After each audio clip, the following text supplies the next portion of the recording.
Hello everyone, আসসালামু আলাইকুম। সবাই কেমন আছেন? আশা করি ভালো আছেন। ভিডিও শুরু করার আগে সবাইকে একটা কথা বলি, ভিডিওতে একটা লাইক এবং আমার চ্যানেলটা সাবস্ক্রাইব করে দিবেন।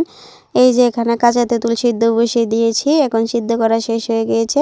এখন ভালো করে ছিলে নেব, কারণ টক ঝাল মিষ্টি আচার বানাবো, কারণ কাঁচা তেঁতুল এত খাওয়া যায় না, তাই জন্য তেঁতুলগুলো ফেলে দেওয়ার থেকে আচার বানিয়ে খেয়ে ফেলি। এই যে এখানে পাঁচফোড়ন ভেজে নেব।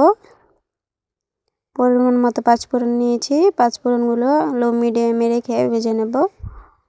ভেজে নেওয়ার পর গুঁড়ো করে নিয়েছি।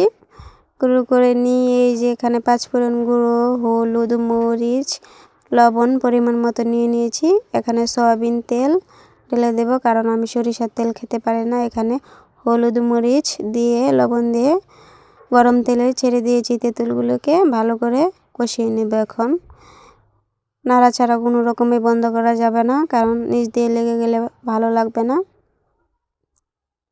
ভালো করে কষিয়ে নেওয়ার পর এখন চিনি দিয়ে দেব। চিনি দিয়ে ভালো করে আবার নাড়াচাড়া কোনো রকমই বন্ধ করা যাবে না।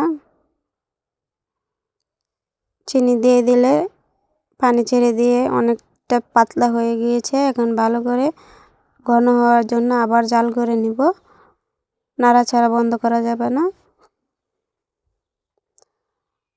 জাল করার পরে এখানে পাঁচফোড়ন গুঁড়ো দিয়ে দিব। পাঁচফোড়ন গুঁড়ো দেওয়ার পরে আবার 5 মিনিট জাল করে নেব। জাল করে নিয়ে এখানে দেখেন মাশাআল্লাহ কতটা সুন্দর হয়েছে আচারটা খেতে। এই যে দেখেন অনেকটা সুন্দর হয়েছে।